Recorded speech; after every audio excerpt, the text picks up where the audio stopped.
নমস্কার, খবর শুনছেন M2ডে নিউজ চ্যানেল থেকে। জানাবো আজকের বিশেষ খবর। বাছাই করা খবরগুলো পেতে চ্যানেলটিতে সাবস্ক্রাইব করে পাশে থাকা বেল আইকনটি অল করে রাখুন। শুরুতেই হেডলাইন্স।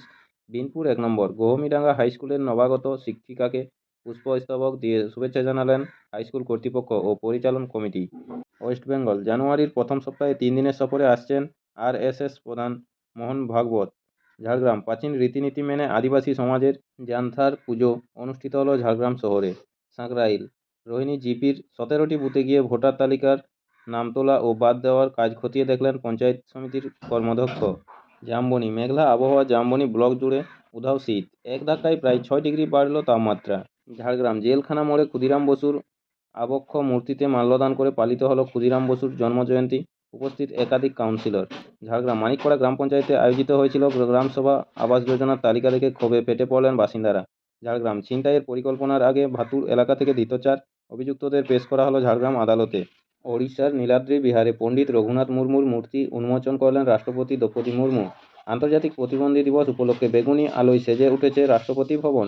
ভিন রাজ্য আলু পাচারের অভিযোগে খতিয়ে দেখতে বাংলা থেকে উড়িষ্যা সোনাকনিয়া সীমান্তে নাকা চেকপোস্টে এলেন মন্ত্রী বেচারাম মান্না। অভিনয় ছাড়ছেন না, আজ স্পষ্ট করে দিলেন অভিনেতা বিক্রান্ত মেসি। মুম্বাইতে প্রাক্তন ভারতীয় ক্রিকেটার বিনোদ কাম্বলির সঙ্গে দেখা করলেন সচিন তেন্ডুলকর। কৃষকরা এমএসপির আইনি স্বীকৃতি চান, তাই প্রতিবাদ করছেন তৃণমূল সাংসদ সৌগত রায়। ঝাড়খণ্ডের আইনশৃঙ্খলা পরিস্থিতি নিয়ে পুলিশের সঙ্গে বৈঠক করলেন হেমন্ত সোরেন। তেলেঙ্গানায় মহিলা পুলিশ কর্মীকে খুনের অভিযোগ দাদার বিরুদ্ধে। পারিবারিক বিরোধের জেরে রাজস্থানে সন্তানকে খুন করে আত্মঘাতী হলেন বাবা ও মা। বাংলাদেশিদের চিকিৎসা বন্ধের দাবিতে বিজেপির বিক্ষোভ। তেলেঙ্গানার মুলুগুতে ভূমিকম্প, রিক্টার স্কেলে কম্পনের তীব্রতা 5.3। কুয়াশার চাদরে ঢাকা তাজমহল, ধোঁয়াশার চাদরে আবৃত দিল্লির আনন্দবিহার। গুজরাটে ট্রাক এবং গাড়ির সংঘর্ষ, মৃত 3, আহত 2। উত্তরপ্রদেশের প্রয়াগরাজ্যে চলছে কুম্ভমেলার প্রস্তুতি। কৃষকদের সমস্যার সমাধান করতে 5 সদস্যের কমিটি গঠন করল উত্তরপ্রদেশ সরকার। 17ই ডিসেম্বর কলকাতা রিজিয়নে বসবে ডাক আদালত। আজ হিংসা কবলিত উত্তরপ্রদেশের সম্বলে যেতে পারেন কংগ্রেস সাংসদ রাহুল গান্ধী এবং প্রিয়াঙ্কা গান্ধী। যুবকের দেহ উদ্ধার। মুর্শিদাবাদের বেলডাঙ্গায় উদ্ধার হলো এক যুবকের দেহ। সোনামুখী গ্রামের বাসিন্দাদের সঙ্গে কথা বলছেন কৃষি বিপণন মন্ত্রী বেচারাম মান্না। বহরমপুরে যুবতীর ঝুলন্ত দেহ উদ্ধার। রায়গঞ্জের একটি বিস্কুট কারখানায় অগ্নিকাণ্ড, দমকলের 4টি ইঞ্জিনের চেষ্টায় নিয়ন্ত্রণে আগুন। স্বর্ণ মন্দিরে পৌঁছলেন সুখবীর সিং বাদলের স্ত্রী হরসিমরত কৌর বাদল। আপনারা দেখুন শুনলেন আজকের শিরোনাম, আসবো বিস্তারিত খবরে। সেরা নর্দার্ন রেলওয়ে। 67তম অল ইন্ডিয়া রেলওয়ে বাস্কেটবল প্রতিযোগিতায় champion northern railway. Runners up integral coach factory টুর্নামেন্টের সেরা খেলোয়াড় নির্বাচিত হয়েছেন সেহেজ প্রতাপ সিং। উল্লেখ্য, 26শে নভেম্বর থেকে 3রা ডিসেম্বর এই টুর্নামেন্ট আয়োজিত হয়েছিল বেহালার ইস্টার্ন রেলওয়ে ইনডোর স্টেডিয়ামে। রেলের 20টি দল অংশগ্রহণ করে। 3রা ডিসেম্বর শেষ দিনে উপস্থিত ছিলেন ইস্টার্ন রেলওয়ের জেনারেল ম্যানেজার নীলিন্দর দেওশকর। চ্যাম্পিয়ন ও রানার্স আপ দলের হাতে ট্রফি তুলে দেন তিনি। বহরমপুরে যুবতীর ঝুলন্ত দেহ উদ্ধার। আজ বুধবার মুর্শিদাবাদের বহরমপুরের গান্ধী কলোনিতে এক যুবতীর ঝুলন্ত দেহ উদ্ধারকে কেন্দ্র করে চাঞ্চল্য ছড়ালো। পুলিশ জানিয়েছে, মৃতার নাম অপরাজিতা মণ্ডল, বয়স 25। এদিন সকালে নিজের বাড়িতেই তাকে ঝুলন্ত অবস্থায় উদ্ধার করে বহরমপুর থানার পুলিশ। দেহটি ময়নাতদন্তের জন্য হাসপাতালে পাঠানো হয়েছে। জানা গিয়েছে, মৃতার 5 বছরের একটি কন্যা সন্তান রয়েছে। পারিবারিক অশান্তির জেরেই তিনি আত্মঘাতী হয়েছেন বলে প্রাথমিক অনুমান পুলিশের। গুমটিতে আগুন। মঙ্গলবার মহেশতলা থানার ডাকঘর বাগমারি মোড়ে রাস্তার ধারে একটি প্লাস্টিক বোতলের গুমটিতে আগুন লাগে। খবর পেয়ে দমকলের একটি ইঞ্জিন গিয়ে আগুন নিয়ন্ত্রণে আনে। তার আগে স্থানীয় লোকজন জল নিয়ে আগুন নেভানোর চেষ্টা করেন। ওই বাসিন্দাদের অভিযোগ, সম্প্রতি উড়ালপুলের নিচে এই গুমটি দোকানে বছরে 2 থেকে 3 বার আগুন লাগে, কিন্তু প্রশাসন কোনো পদক্ষেপ নেওয়ার চেষ্টা করছে না। আসলে ফুটপাত ও রাস্তা জুড়ে নোংরা প্লাস্টিক ও দাহ পদার্থ ছড়িয়ে ছিটিয়ে রাখা হয়, তাতেই আগুন লেগে হু হু করে ছড়িয়ে পড়ে। আপনাদের সকলকেই বলা হচ্ছে, যারা নিয়মিত গুরুত্বপূর্ণ খবরগুলো শুনতে চান আমাদের চ্যানেলটি সাবস্ক্রাইব করে রাখুন। ফিরে আসবো খবরে। যুবকের দেহ উদ্ধার। মুর্শিদাবাদের বেলডাঙ্গায় উদ্ধার হলো এক যুবকের দেহ। পুলিশ জানিয়েছে, মৃতের নাম বৈদ্যনাথ মণ্ডল, বয়স 33। আজ বুধবার সকালে চৈতন্যপুর 2 নম্বর গ্রাম পঞ্চায়েত এলাকায় একটি পুকুর থেকে দেহটি উদ্ধার করা হয়েছে। গোটা ঘটনাটিকে কেন্দ্র করে চাঞ্চল্য ছড়িয়েছে। খবর পেয়ে ঘটনাস্থলে পৌঁছায় বেলডাঙ্গা থানার পুলিশ। মৃতের পরিবারের দাবি, গত 6 দিন ধরে ওই যুবক নিখোঁজ ছিলেন। 17ই ডিসেম্বর কলকাতা রিজিয়নে বসবে ডাক আদালত। আগামী 17ই ডিসেম্বর কলকাতা রিজিয়নে বসতে চলেছে ডাক আদালত। যোগাযোগ ভবনে কলকাতা রিজিয়নের পোস্টমাস্টার জেনারেলের অফিসে সকাল 11:30টা থেকে ভার্চুয়ালভাবে ওই আদালত বসবে। কলকাতা রিজিয়নের আওতায় থাকছে যেসব ডিভিশন, সেগুলি হলো উত্তর, পূর্ব, মধ্য ও দক্ষিণ কলকাতা, মুর্শিদাবাদ, বীরভূম, উত্তর নদিয়া, দক্ষিণ নদিয়া, বারাসত এবং বারুইপুর। আবেদনকারীরা স্পষ্ট করে যেমন তাদের অভিযোগটি লিখবেন, তেমনই তার সঙ্গে যুক্ত থাকা নথি ও ডাক বিভাগের তরফে পাওয়া কোনো চিঠির রেফারেন্স নম্বর ও অন্যান্য বিষয় উল্লেখ করবেন। 10ই ডিসেম্বরের মধ্যে অভিযোগপত্রটি আসতে হবে যোগাযোগ ভবনের ঠিকানায়। ঠিক পাঠাতে হবে ADP-S4, office of postmaster general, Kolkata region, P36, CI Avenue, Kolkata 12 ঠিকানায় ইমেল করা যেতে পারে। ইমেল অ্যাড্রেসটি হলো ad4krridakat@gmail.com ঠিকানায়। নীল ফ্রেজারের জীবনাবসান। প্রয়াত টেনিস কিংবদন্তি টেনিস খেলোয়াড় নীল ফ্রেজার, বয়স 91, মঙ্গলবার তার পরিবারের তরফ থেকে খবরটি প্রকাশ করা হয়। 5-এর দশকে অস্ট্রেলিয়াকে টেনিস মানচিত্রে শীর্ষস্থানে নিয়ে যাওয়ার পিছনে তার অবদান বিরাট। এই সময়ে 3টি সিঙ্গলসের পাশাপাশি তিনি জিততেন 11টি ডাবলস গ্র্যান্ড স্ল্যাম। 1960 সালে রড লেভারকে হারিয়ে জিতেছিলেন উইম্বলডন। 1984 সালে আন্তর্জাতিক টেনিসের হল অব ফেমে জায়গা করে নেন এই অজি কিংবদন্তি। বাংলাদেশিদের চিকিৎসা বন্ধের দাবিতে বিজেপির বিক্ষোভ। কল্যাণীর all India institute of medical science এইমসের মূলগেটের সামনে মঙ্গলবার বিধায়কের উপস্থিতিতে বিজেপি বিক্ষোভ দেখায়। প্রসঙ্গত, বাংলাদেশের শিক্ষা প্রতিষ্ঠানের গেটে ভারতীয় পতাকার অবমাননা, ইসকনের মহারাজ চিন্ময় মহাপ্রভুর গ্রেপ্তারি ও হিন্দুদের উপর অত্যাচারের প্রতিবাদে এদিন বিক্ষোভ দেখান কল্যাণীর বিজেপি বিধায়ক অম্বিকা রায় সহ ওই দলের কিছু কর্মী সমর্থক। তাদের দাবি, বাংলাদেশিরা এই দেশ থেকে চিকিৎসার সুবিধা নেবেন আর নিজেদের দেশে ফিরে গিয়ে আমাদের জাতীয় পতাকার অবমাননা করবেন। এটা চলতে পারে না। এখানে বাংলাদেশিদের চিকিৎসা পরিষেবা বন্ধ করার দাবি জানাচ্ছি। এখানে পরিষেবা নিয়েও তারা ভারতের বিরুদ্ধে অন্যায় মনোভাব দেখাচ্ছেন। অভিনয় ছাড়ছেন না, আজ স্পষ্ট করে দিলেন অভিনেতা বিক্রান্ত মেসি।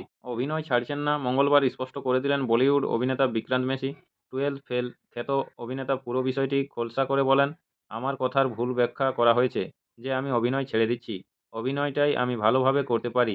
আজ আমার কাছে যা কিছু আছে তার সবটাই পেয়েছি অভিনয় করেই। এই মুহূর্তে আমার মানসিক ও শারীরিক অবস্থা খারাপ। শুধুমাত্র কিছুদিনের জন্য বিরতি নিচ্ছি, যাতে আরও ভালোভাবে ভবিষ্যতে কাজ করতে পারি। এখন একটু একঘেয়ে লাগছে। নিজের স্বাস্থ্যের জন্য এবং পরিবারকে সময় দিতেই এই বিরতি নিচ্ছি। যখন সবকিছু ঠিক মনে হবে তখন ফিরে আসবো অভিনয় জগতে। প্রতিদিন নিয়মিত গুরুত্বপূর্ণ খবরগুলো শোনার জন্য আমাদের চ্যানেলটি সাবস্ক্রাইব করে রাখুন। ফিরে আসবো খবরে। ক্লাস চলাকালীনই শ্রাদ্ধের ভোজ স্কুল বাড়িতে। ক্লাস চলাকালীনই স্কুল বাড়িতে বসল শ্রদ্ধানুষ্ঠানের ভোজের আসর। আর সেই নিয়ে বিতর্ক শুরু হয়েছে এলাকায়। ঘটনাটি ঘটে মঙ্গলবার কাটোয়ার গাফুলিয়া গ্রামে পশ্চিমপাড়া অবৈতনিক প্রাথমিক বিদ্যালয়ে। জানা যাচ্ছে, স্কুলটিতে একদিকে যখন ক্লাস চলছিল তখনও স্কুলের উঠোনে পাড়ার দাদুর মৃত্যুতে শ্রাদ্ধের ভোজ চলছে। এখানে 600 জনের খাওয়া দাওয়ার আয়োজন করা হয়েছে বলেই জানা গিয়েছে। এ বিষয়ে দায়হাট চক্রের স্কুল পরিদর্শক বলেন, এটা করা যায় না, আমি খোঁজ নিয়ে দেখছি। অন্যদিকে স্কুলের ক্লাসরুমেই ক্লাসের বদলে চলছে ভোজের রান্না। এতে ক্ষুব্ধ অভিভাবকরাও। শুধু তাই নয়, ছোট পড়ুয়াদের দিয়েই ভোজের জায়গা ঝাঁটও দেওয়ানো হয় বলে অভিযোগ উঠেছে। রাজ্যের জন্য কেন্দ্রীয় করের ভাগ বাড়ানোর দাবি মমতার। ডেভলিউশনের বা কেন্দ্রীয় করের ভাগ রাজ্যের জন্য 42% থেকে বাড়িয়ে 50% করার জোর দাবি জানালেন মুখ্যমন্ত্রী মমতা বন্দ্যোপাধ্যায়। তিনি বলেন, প্রাকৃতিক দুর্যোগ প্রবণ রাজ্য পশ্চিমবঙ্গ। আইলা, উম্পুন, যশ, ডানা, ঝাড়খণ্ডে বৃষ্টি হলেও বন্যা ইত্যাদি ঘটনায় কোটি কোটি টাকার ক্ষয়ক্ষতি হয় বাংলায়।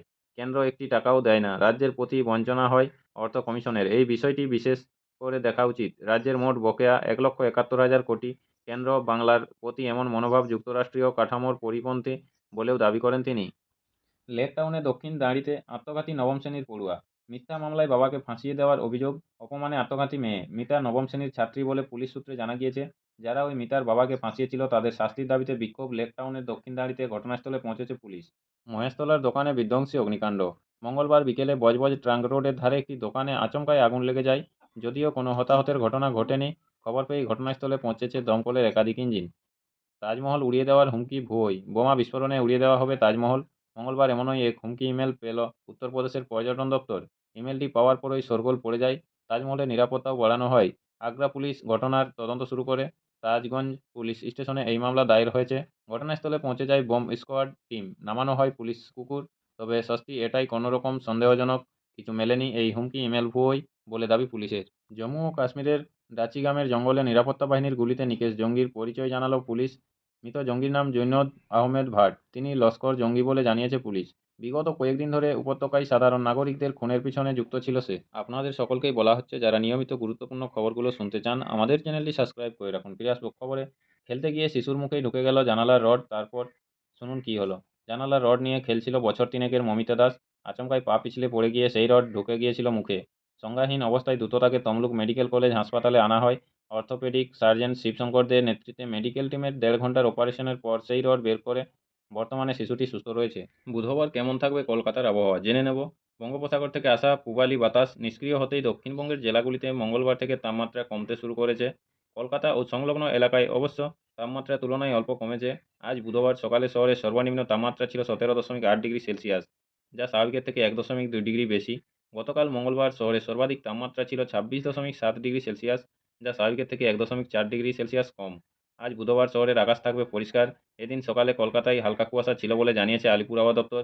বুধবার শহরে সর্বাধিক তাপমাত্রা থাকতে পারে 27 ডিগ্রি সেলসিয়াসের আশপাশে। গত 24 ঘন্টায় শহরে কোথাও বৃষ্টি হয়নি। সুখবীর সিং বাদলকে লক্ষ্য করে প্রকাশ্যে চলল গুলি। শিরোমণি অকালি দলের নেতা সুখবীর সিং বাদলকে লক্ষ্য করে প্রকাশ্যে গুলি চালালো এক যুবক। বুধবার সকালে পাঞ্জাবের অমৃতসরের স্বর্ণ মন্দিরের প্রবেশদ্বারের কাছে ঘটনাটি ঘটেছে। ঘটনাস্থলে উপস্থিত লোকজনেরা দ্রুত আততায়ীকে ধরে ফেলেন। স্থানীয় খবরটি শেষ করার আগে দেখে নেব বিশেষ কিছু অংশ। কেন্দ্রীয় অর্থমন্ত্রী নির্মলা সীতারামনের বিরুদ্ধে তোলাবাজির মামলা খারিজ করে দিল কর্ণাটক হাইকোর্ট। শোভাবাজার এলাকায় 7 মাসের পথশিশুকে ধর্ষণের অভিযোগ, ভর্তি হাসপাতালে তদন্তে বটতলা থানার পুলিশ। মুর্শিদাবাদের শামশেরগঞ্জে যুবককে পিটিয়ে খুনের অভিযোগ, একগুচ্ছ দাবি নিয়ে রেলমন্ত্রীর দ্বারস্থ সুকান্ত মজুমদার। নমস্কার, এখনকার স্থানীয় সংবাদটি এখানেই শেষ হলো। পরের সংবাদটি পেতে চ্যানেলটিতে সাবস্ক্রাইব করে পাশে থাকা বেল আইকনটি অল করে রাখুন। সবাই ভালো থাকুন, সুস্থ থাকুন। দেখা হচ্ছে পরের আপডেট খবরে। ধন্যবাদ।